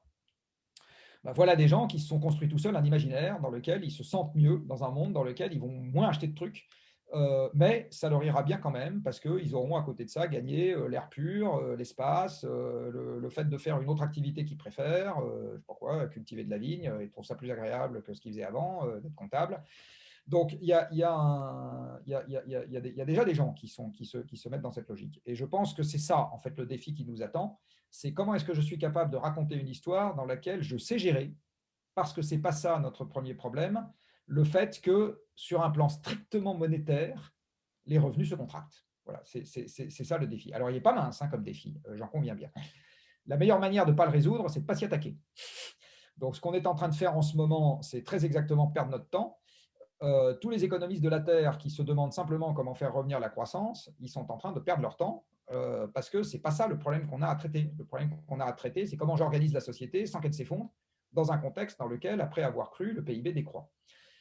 Dernier point, et non des moindres, il faut bien voir que le PIB est un indicateur de flux. Hein, ce n'est pas un indicateur de richesse. Le PIB, c'est un indicateur de flux puisque c'est la contrepartie économique du flux annuel de transformation. Donc la vraie richesse, c'est le stock. Et là, je vais vous faire un petit parallèle qui vous montre que lui, le stock, pris globalement, plus on produit, plus il baisse vite. Vous allez me dire, comment ça? Oui, oui. Vous allez voir. Vous avez bien évidemment entendu parler de la Station spatiale internationale. La Station spatiale internationale est une grosse boîte de conserve qui se promène à quelques centaines de kilomètres au-dessus de nos têtes, où M. Pesquet va y passer ses vacances de temps en temps, et qui a coûté de l'ordre d'une centaine de milliards de dollars pour être construite et lancée. D'accord ? 100 milliards de dollars. Alors, pour 100 milliards de dollars, qu'est-ce que vous avez ? Vous avez la possibilité de créer dans un endroit où ça n'existe pas une pression atmosphérique d'une atmosphère, parce qu'à quelques centaines de kilomètres d'altitude, la pression atmosphérique n'est pas vraiment d'une atmosphère, beaucoup moins que ça. Vous avez la possibilité d'avoir un air respirable, avec 20% d'oxygène d'air dedans, parce que vous n'avez pas 300 km d'altitude. Vous avez une température qui est compatible avec les animaux régulés à 37 degrés que nous sommes, parce que toujours pareil, à cet endroit-là, il y a une température extérieure qui n'est pas vraiment celle qu'il nous faut. Et c'est à peu près tout. Si, puis vous pouvez prendre des photos. Bon. Mais donc pour 100 milliards de dollars, c'est-à-dire 15 milliards de dollars par astronaute, puisque vous avez 6 personnes dans la Station spatiale internationale, vous avez un air respirable, une pression à une atmosphère, un début de cycle de l'eau, et encore, même vos urines épurées, ça ne suffit pas. De temps en temps, il faut en amener par vaisseau cargo de l'eau. C'est tout. Vous n'avez pas de sol cultivable, vous n'avez pas de rouge-gorge, vous n'avez pas le coucher de soleil sur la baie de Quiberon, rien. Et juste, vous avez… bon. Donc, on peut très bien argumenter le fait que la planète Terre vaille au moins 15 milliards de dollars par personne. D'accord ? Parce que 15 milliards de dollars, c'est déjà le prix d'une atmosphère respirable, du fait que vous ne soyez pas à moins 50 degrés. Bon, d'accord. Donc, la planète Terre vaut au moins 15 milliards de dollars par personne, et au travers de nos activités productives, on en détruit au moins 1 pour 1000 tous les ans. Tous les ans, on détruit 1 pour 1000 du stock de poissons, au moins, du stock d'hydrocarbures, du stock de minerais, du stock, des fois beaucoup plus que ça, du stock de sol, du stock de forêt, etc. Donc, moi, je peux vous dire, moi, le commissaire aux comptes de la Terre, je vous dis, bah, très bien, vous allez me passer 15 millions de dollars de provisions pour dépréciation, ou de provisions pour amortissement, enfin, ou de dotations aux amortissements, voilà. Pour consommation des stocks naturels par tête de pipe. Et en face de ça, vous avez un PIB par personne qui, en moyenne mondiale, fait 15 000 dollars. Donc, vous voyez qu'avec une convention comptable pas plus idiote qu'une autre, moi, je vous dis, en fait, la croissance, c'est un appauvrissement. On croit qu'on s'enrichit, mais non, on s'appauvrit. Parce que le jour où l'énergie ne sera plus là, eh bien, les actifs naturels qui auraient permis au moins de revenir au stade où on en était avant, même ça, on ne les aura plus. Donc, la question de quel modèle de croissance, il faut bien comprendre qu'aujourd'hui, c'est une réflexion d'urbain totalement déconnecté des flux physiques et où la nourriture arrive dans le supermarché et les fringues dans le magasin. Mais en fait, on peut déjà montrer qu'en fait, cette croissance, c'est juste conventionnel. Effectivement, c'est la croissance des bagnoles et des immeubles. D'accord. Est-ce que c'est la croissance de la totalité des actifs à notre disposition ? Elle se discute. Sans transition, on a aussi plusieurs questions sur le rôle de la capture du carbone. Quelle est votre position par rapport à ça ? Et il y a une sous-question, la capture dans le sol, liée à d'autres formes d'utilisation du sol pour l'agriculture. De permaculture. Alors, il y a deux manières, je l'ai dit tout à l'heure, de retirer le carbone. Enfin, le CO2 a deux manières de se retirer de l'atmosphère. Hein, c'est qu'ils viennent en contact avec des êtres végétaux. Et à ce moment, il y a la photosynthèse qui le récupère. Ou qu'il soit dissous dans l'océan. Alors, quand il est dissous dans l'océan, il l'acidifie, ce qu'un certain nombre d'espèces qui vivent dans l'océan n'aiment pas trop. Ce qu'on imagine, alors il y a deux techniques quand on parle de capture du carbone qui sont évoquées. Il y a empêcher le CO2 d'aller dans l'air. Et ça, c'est des dispositifs qu'on imagine mettre en sortie d'installations de combustion, en particulier les centrales électriques ou les cimenteries. Aujourd'hui, vous avez sur Terre chaque année de l'ordre de 40 milliards de tonnes de CO2 qui sont émises. Et vous avez aujourd'hui des dispositifs de capture du CO2 pour environ 40 millions de tonnes. Donc 1 pour 1000. Bon. Quand vous êtes dans une entreprise où quelque chose représente 1 pour 1000 du chiffre d'affaires, vous vous dites qu'à tout le moins, vous ne pouvez pas compter là-dessus pour remplacer ce qui fait tout le reste du chiffre d'affaires dans les 5 ans qui viennent. Donc, ce n'est peut-être pas idiot de développer ce genre de choses. Par contre, ce qui est sûr, c'est qu'il ne faut pas attendre que ça soit prêt pour commencer à agir sur le reste. Donc, et ça, ce que je dis là est vrai d'une manière générale pour plein de marges de manœuvre technologiques pour lesquelles ça sera peut-être prêt dans 20, 30 ou 40 ans. Ouais, sauf que si c'est prêt dans 40 ans, j'ai dit tout à l'heure, dans 40 ans, les émissions doivent être nulles. Donc, si c'est prêt pour dans 40 ans, c'est trop tard. Il faut que ce soit prêt pour dans beaucoup moins longtemps que ça. Ça n'empêche pas en même temps de préparer des choses qui prendront le relais dans 40 ans. Mais ça ne peut pas être la mesure principale d'action. La deuxième chose à laquelle on pense, c'est remettre du carbone dans les sols agricoles. Alors, il se trouve que ce qui déstocke le carbone des sols agricoles, c'est essentiellement le labourage. Quand vous labourez le sol, en fait, on fait ça pourquoi? On fait ça pour enfouir les mauvaises herbes. C'est une technique de désherbage, en fait, le labourage. Vous labourez comme ça, tout ce qui pousse à la surface de la terre, crac, se retrouve enfoui, ça meurt. Et du coup, vous pouvez semer ce qui vous intéresse par-dessus. En plus, c'est meuble, comme ça, vous installez la graine facilement. Bon. Alors que sinon, dans la nature, vous voyez bien que l'une des raisons pour lesquelles les arbres font des milliers de milliards de graines, c'est parce que, comme le sol est dur, il faut bien ça pour que vous finissiez par en avoir une qui germe de temps en temps, et puis qui finisse par percer à travers le feuillage. Sauf que dans l'agriculture, on n'a pas envie qu'il y ait un grain de blé de temps en temps qui germe, on a envie qu'ils germent tous, et donc c'est quand même plus simple de labourer pour que tout germe et que le sol soit bien meuble. Alors, les techniques de reprise du carbone dans le sol, c'est d'abord d'arrêter de labourer. Et c'est ensuite les techniques qui s'appellent d'agroforesterie, c'est-à-dire que vous plantez, vous remettez des haies, etc. Et donc, vous avez des racines, et les racines, c'est du carbone que vous allez mettre de plus en plus dans le sol. C'est également des techniques dans lesquelles vous augmentez la biomasse de vers de terre. Les vers de terre, c'est une des premières biomasses sur Terre, hein, il y en a beaucoup, beaucoup. Dans les sols fortement labourés, fortement traités, etc., vous en avez beaucoup moins. Donc, le fait de remettre des vers de terre dans le sol, c'est également quelque chose qui vous augmente le carbone dans le sol. Alors, c'est pas idiot, évidemment, de planter des arbres qui vont prendre du CO2 dans l'air et ensuite ils vont faire pousser leurs racines et puis les racines vont se mettre dans le pileux. Même le jour où vous coupez l'arbre pour faire du bois de feu ou je sais pas quoi, ou vous lui coupez ses branches, les racines sont toujours là, hein. Donc, ça vous a mis du carbone dans le sol. Accessoirement, ça vous limite également l'érosion des sols, ce qui est une bonne chose. Voilà, donc ça, c'est les techniques de reprise du CO2 de l'atmosphère pour le mettre dans le sol. Les techniques qui empêchent le CO2 d'aller dans l'atmosphère c'est technologique, cette affaire-là. Et ça demande de capturer le CO2 en sortie de cheminée. Alors, comme le CO2 est une molécule inerte, c'est ce que je disais tout à l'heure, capturer une molécule inerte, c'est un truc qui chimiquement n'est jamais simple. Parce qu'en fait, ce que vous savez bien capturer, c'est les molécules réactives. Donc, vous les faites s'associer avec autre chose, et au moment où elles passent, crac, elles se marient avec un autre truc qui passait par là. Ça vous fait un nouveau composé, et ce composé, lui, est stable, et vous arrivez à le récupérer. Et si idéalement il est solide ou liquide, c'est très facile de le garder sur Terre.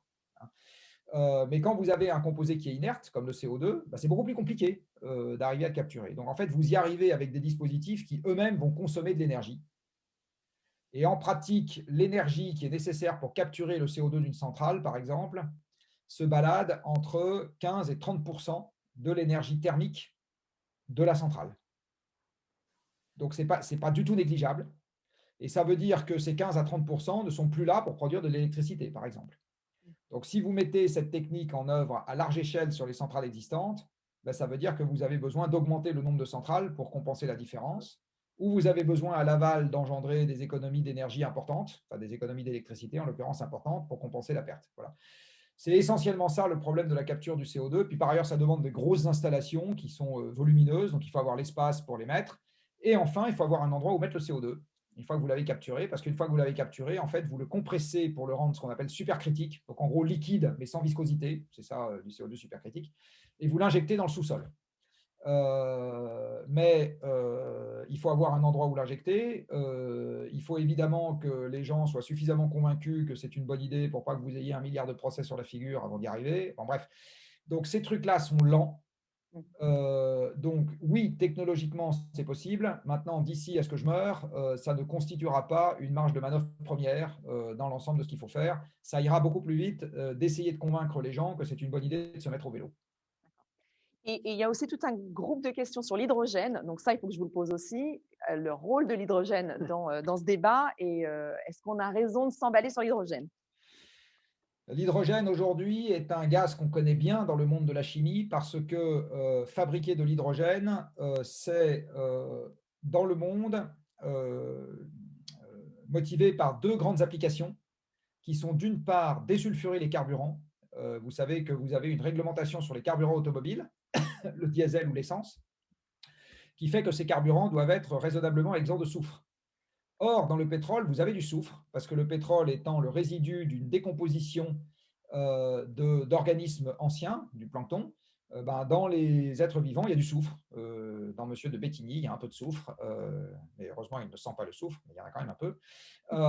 Et dans mon organisme, il y a aussi un peu de soufre. Et donc, ce soufre, une fois qu'il est dans le pétrole, il faut l'enlever parce que sinon, ça vous fait de la pollution locale avec du SO2. Et pour enlever le soufre, on a besoin d'hydrogène. C'est ça qu'on fait dans les raffineries. On utilise l'hydrogène comme réactif pour enlever le soufre. Donc, 40% de l'hydrogène qu'on fait dans le monde sert à ça. Et 40% de l'hydrogène qu'on fait dans le monde sert à fabriquer des engrais, ou exactement à fabriquer de l'ammoniac. L'ammoniac, c'est NH3, donc un atome d'azote, 3 atomes d'hydrogène. Et pour fabriquer cet ammoniac, on prend l'azote dans l'air et on prend l'hydrogène dans le méthane, le gaz naturel. Donc en fait, fabriquer de l'hydrogène, on sait très bien le faire aujourd'hui. On mélange du méthane et de la vapeur d'eau, on chauffe tout ça à très haute température et ça finit par vous donner de l'hydrogène et du CO2. Donc fabriquer de l'hydrogène, on sait très bien faire et ça fait 10 tonnes de CO2 pour une tonne d'hydrogène. Donc si vous utilisez aujourd'hui une voiture à hydrogène avec de l'hydrogène fait de cette manière, ça fait plus de CO2 qu'une voiture à pétrole. Donc l'hydrogène, il n'est pas propre par nature parce que vous n'avez que de la vapeur d'eau dans la voiture. Il est aussi propre ou aussi sale que la manière de le faire. C'est exactement comme l'électricité. L'électricité est aussi propre ou sale que la manière de la faire. Bon. Si on veut avoir de l'hydrogène pour remplacer les carburants routiers avec de l'hydrogène fait par électrolyse, et cette électrolyse, elle-même faite avec de l'électricité décarbonée. Ben, j'ai fait un petit calcul d'ordre de grandeur. Pour la France, si on veut remplacer les carburants routiers par de l'hydrogène, il faut doubler la production électrique française.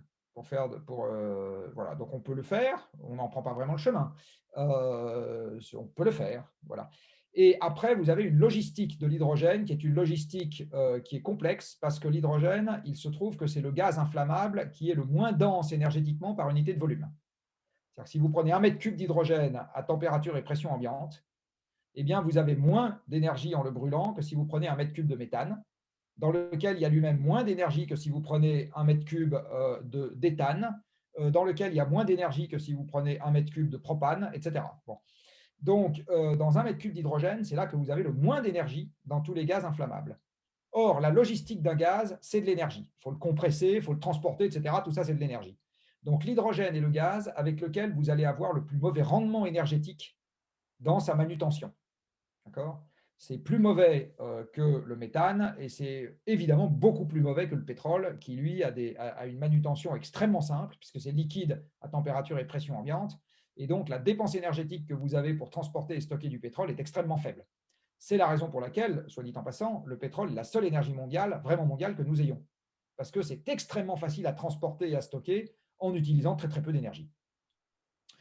Donc l'hydrogène, je viens de vous donner un ordre de grandeur, c'est quelque chose qui est… Donc on peut en faire un peu. Alors en fait, l'hydrogène, là où c'est le plus simple ou le plus pertinent de l'utiliser une fois qu'on en a fait avec de l'électrolyse, ce n'est pas du tout pour faire avancer des voitures et des avions.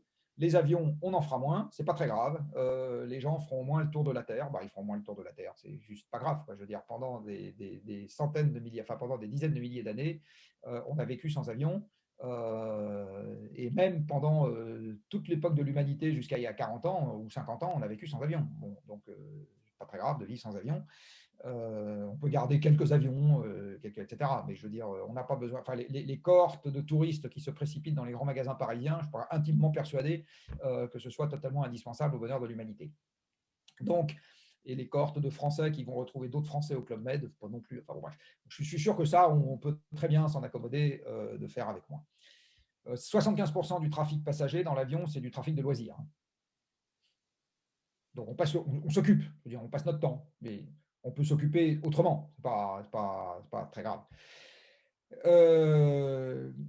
En ce qui concerne l'hydrogène pour… Voilà. Et en ce qui concerne les voitures, c'est pareil. C'est une bonne partie des voitures. Les 2/3 de la mobilité motorisée en voiture, c'est de la mobilité du quotidien. C'est aller au boulot, aller faire les courses, aller, etc. Bah, là-dedans, au Shift Project, on a regardé ça de très très près. Vous en avez une très grande quantité qu'on peut remplacer par d'autres modes de déplacement. C'est-à-dire la combinatoire marche à pied, vélo, vélo électrique, éventuellement scooter électrique, voiture partagée, donc on en garde, hein, mais voiture partagée, transport en commun. Avec une combinatoire de cette nature, vous pouvez diviser les émissions de la mobilité quotidienne par 3 à 4 sans avoir besoin de l'hydrogène. Et ça ira beaucoup plus vite de changer l'organisation des transports et de changer ce qu'il y a dans la tête des gens pour qu'ils ne pensent pas que c'est dégradant d'aller au boulot en vélo électrique plutôt qu'en voiture, ou qu'ils pensent même que c'est mieux, je trouve ça plus sympa. je pense que ça ira plus vite que de compter sur l'hydrogène pour qu'on reste tous dans 1,5 tonne de bagnole, agglutinés les unes derrière les autres pour aller au travail, ce qui en plus rend tout le monde nerveux. Donc, parce que les embouteillages rendent les gens nerveux. Donc, l'hydrogène, l'application dans laquelle ça sera le plus intéressant, c'est si on veut s'en servir dans le domaine industriel. Alors, on peut décarboner l'hydrogène pour continuer à faire des engrais, parce que le temps qu'on retrouve suffisamment d'animaux de trait pour faire caca dans les champs, il va quand même se passer du temps. Donc, de conserver des engrais azotés de synthèse, c'est quand même pas idiot, même s'il faut en utiliser moins qu'aujourd'hui, c'est pas idiot de continuer à en avoir. Puis, on va peut-être en avoir besoin rien que pour manger. Et puis, même avec moins de viande. Et puis, la deuxième chose dans laquelle c'est pas idiot, c'est éventuellement pour faire de l'acier. Parce qu'aujourd'hui, l'acier utilise 15% du charbon mondial dans les hauts fourneaux. C'est la deuxième industrie la plus émettrice de CO2 après le ciment. On fait 2 milliards de tonnes d'acier par an. Et le minerai de fer, c'est-à-dire de l'oxyde de fer, on peut imaginer le réduire avec de l'hydrogène plutôt que de le réduire avec du carbone. Réduire, c'est enlever l'oxygène. C'est la réaction chimique qui consiste à enlever l'oxygène d'un oxyde. Les Suédois ont décidé d'investir 40 milliards de dollars, c'est pas rien, dans un projet d'acier sans carbone, enfin sans de réduction du minerai de fer à l'hydrogène. Ils sont lancés là-dedans, c'est un projet public. Ça, à mon avis, c'est intéressant de le regarder aussi. Et quand on regarde les ordres de grandeur, ce n'est pas complètement déconnant. On se dit qu'effectivement, on peut continuer pendant un certain temps à faire de l'acier sans émettre de CO2 avec ce procédé-là. Et là, vous n'avez pas de mesure de substitution évidente. C'est-à-dire, si vous voulez de l'acier, et tant qu'on aura besoin de fourchettes pour éviter de faire des taches sur la cravate, c'est pas complètement idiot d'avoir de l'acier, eh bien, tant qu'on aura quelques machines à laver, ça fait partie des éléments de confort, pas complètement inintéressants, eh bien, on aura besoin d'acier, et cet acier, il va bien falloir le faire, et donc il faudrait idéalement le faire sans CO2, et donc l'hydrogène, de ce point de vue, est intéressant. L'hydrogène dans les transports, je pense qu'avant que ça devienne une nécessité, on a énormément d'autres marges de manœuvre à notre disposition, plutôt que de miser sur ce qui, pour moi, relève quand même de la fuite en avant technologique, dont on peut raisonnablement parier, en tout cas moi je suis prêt à le faire, que ça ne sera pas au rendez-vous de la promesse faite. D'accord. Donc, vous êtes clair sur les solutions technologiques sur lesquelles il faut justement pas trop s'emballer. On va devoir boucler bientôt. Il y a énormément de questions qu'on n'a pas pu aborder, mais en particulier, peut-être rapidement, en termes de qui fait quoi. Et qu'est-ce qu'on peut faire en tant que citoyen lambda? Question, oui. Qui fait quoi? Que peut-on faire? Que peut-on faire pour réveiller nos politiques au niveau de l'urgence et dans nos propres habitudes? On avait pas mal de questions sur nos propres habitudes de consommation. Est-ce que ça change vraiment quelque chose qu'on peut faire, nous, en tant que citoyens individuels? Et qu'est-ce qu'on peut faire pour réveiller nos politiques sur cette question-là? Je pense qu'on peut peut-être boucler avec celle-là. Alors là-dessus, je vais avoir des réponses extrêmement pratiques. Alors là, on me pardonnera de faire un tout petit peu d'autopromotion. Carbone 4 a mis en ligne, il n'y a pas très longtemps, un outil qui s'appelle MyCO2, qui est un outil dans lequel on prend conscience de ce qu'est son empreinte carbone individuelle. Donc, en gros, d'où viennent les émissions qui sont associées à ce qu'on fait dans la journée, la façon dont on se déplace, la façon dont on mange, ce qu'on achète, etc. Et c'est un outil qu'on a conçu, alors non pas comme un calculateur que les gens peuvent utiliser tout seuls dans leur coin, parce que là, on sait que de toute façon, l'action derrière ne suivra pas, mais justement, on en a fait un outil collectif d'entrée de jeu. Donc, ça fonctionne sur la base de réunions Tupperware. Donc, en gros, c'est des réunions de groupe où il y a un animateur qui présente l'outil et tout le monde fait ensemble, en même temps, le calcul. Évidemment, il y a un petit effet d'entraînement, etc. On ne déstabilise pas les gens, mais c'est intéressant. Et les gens qui ont fait une ou deux conférences de cette nature peuvent eux-mêmes devenir derrière ambassadeurs. Ils ont une petite formation pour ça et aller animer des groupes ailleurs, etc. Donc, c'est un truc qui est viral par groupe. C'est un peu comme la fresque du climat, pour ceux d'entre vous qui connaissent. C'est un truc viral par groupe, c'est l'effet Tupperware. Et c'est quelque chose qui permet de prendre conscience de là où sont ces émissions. Puis, une fois qu'on prend conscience de là où sont ces émissions, on commence à se poser la question, est-ce que ça me coûterait beaucoup de faire différemment? Est-ce que je peux? Est-ce que ça me coûterait beaucoup? Je peux vous dire par exemple que pour tous les gens qui mettent les pieds dans l'avion une fois par an, un des premiers trucs utiles qu'ils peuvent faire, alors en ce moment le Covid les aide, c'est de moins prendre l'avion, voire de plus prendre l'avion. Bon, moi, ça fait 20 ans que je ne monte plus dans un avion sauf sous la torture. Donc je l'ai pris quelques fois, soit parce que je pensais que professionnellement, j'avais beaucoup plus de CO2 à éviter en allant voir les gens que je devais aller voir qu'en montant dans l'avion, mais c'est très peu fréquent. Je refuse systématiquement toutes les conférences à l'étranger où il faut prendre l'avion, par exemple, etc. Mais voilà, si vous prenez également conscience des achats, il y a des tas de gens qui sont des acheteurs, je ne vais pas dire compulsifs, mais ils réfléchissent, ils ont envie de se faire plaisir, ils s'achètent un truc, etc. Voilà, vous vous rendez compte que des trucs que vous achetez, il a bien fallu les fabriquer. Et donc, est-ce que vous en avez vraiment besoin au fond? Est-ce que vous allez être foncièrement plus heureux derrière ou est-ce que vous iriez faire un tour en forêt? Ça serait pareil, quoi. Bon. Donc, il y a ça qu'on peut faire à titre personnel, c'est vivre cette expérience. Voilà, ça s'appelle MyCO2. Après, la deuxième chose qu'on peut faire à titre personnel, c'est se demander si on est bien dans le travail qu'on fait. Et alors là, il y a un site qui vient d'être mis en ligne par les personnes physiques amies du Shift Project, qui s'appellent les Shifters, qui s'appelle Shift Your Job. Donc c'est en anglais, hein, Shift Your Job, tout ça attaché, .org si ma mémoire est bonne, et qui recense toutes les entités qui font quelque chose qui normalement va plutôt dans la bonne direction quand il s'agit de s'attaquer à la question du changement climatique. Alors, rentrer dans une entreprise comme ça, évidemment, c'est tout de suite rejoindre une collectivité de gens avec lesquels, normalement, on partage des choses. Donc, c'est clair que s'investir au travers de son travail, c'est aussi quelque chose qui est très important. Et quelqu'un qui ne se sent pas bien dans le travail qu'il fait aujourd'hui parce qu'il se dit non, je ne peux pas supporter d'être au service de ce truc-là parce qu'au fond, ça n'a pas de sens. Une fois qu'il a dit ça, il n'a rien dit s'il n'a pas un autre endroit où aller ou auquel il peut envisager d'aller, etc. Donc, on a mis ça en ligne. Et les gens peuvent faire des suggestions. Donc, c'est aussi un truc qui est collaboratif. Alors, évidemment, on ne prend pas les suggestions pour argent comptant. Il ne suffit pas qu'une boîte dise « moi, je suis verte » pour qu'on dise « ouais, c'est bien, elle peut aller sur le site ». Il faut quand même qu'on vérifie un tout petit peu. Mais l'idée est là. Donc, ça, c'est pour en ce qui concerne les individus. Donc, les individus, ils ont leur consommation, leur job. Après, ils ont leur vote. Alors, leur vote, malheureusement, il faut qu'ils rencontrent une offre. Moi, je vais vous faire une confidence. Depuis que je vote, enfin, depuis sur les 20 dernières années, je n'ai jamais voté pour un candidat autrement que la mort dans l'âme. Je n'ai jamais trouvé, même les Verts, je trouve que ce qu'ils racontent est incohérent.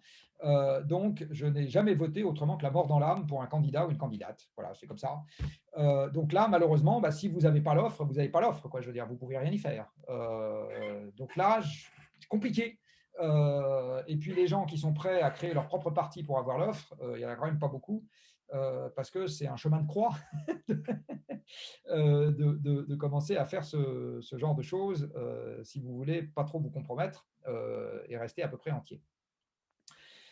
Parce que c'est quand même la fosse au lion, le monde politique. Hein. C'est un monde, en ce qui me concerne, je suis très content de les voir de loin de temps en temps. Après, vous avez ce que vous pouvez faire dans votre métier.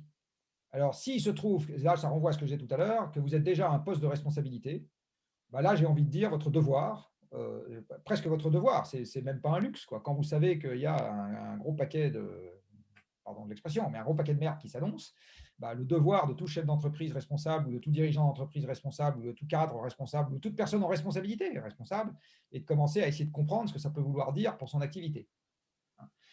Donc là, les méthodes, elles existent. Ça veut dire faire une empreinte carbone, ça veut dire faire une scénarisation prospective ou un ensemble de scénarisations prospectives pour comprendre ce que ça veut dire d'évoluer dans un monde où les émissions baissent de 5% par an. Ça s'appelle une scénarisation de degrés. C'est des méthodes physiques, ce n'est pas des méthodes économiques qui permettent de faire ça. On sait très bien faire ça à Carbone 4, un peu d'autopromo. Et une fois que vous avez compris où est le problème, à ce moment, c'est là que la vraie vie commence et c'est une vie de compromis. Vous n'allez pas pouvoir faire instantanément tout ce que vous voudriez faire. Il faudrait que vos clients soient d'accord, éventuellement qu'ils soient d'accord pour payer plus cher ou qu'ils soient d'accord pour ne pas acheter la même chose ou en trouver des nouveaux ou éventuellement être d'accord pour en avoir moins, ce qui n'est évidemment pas facile.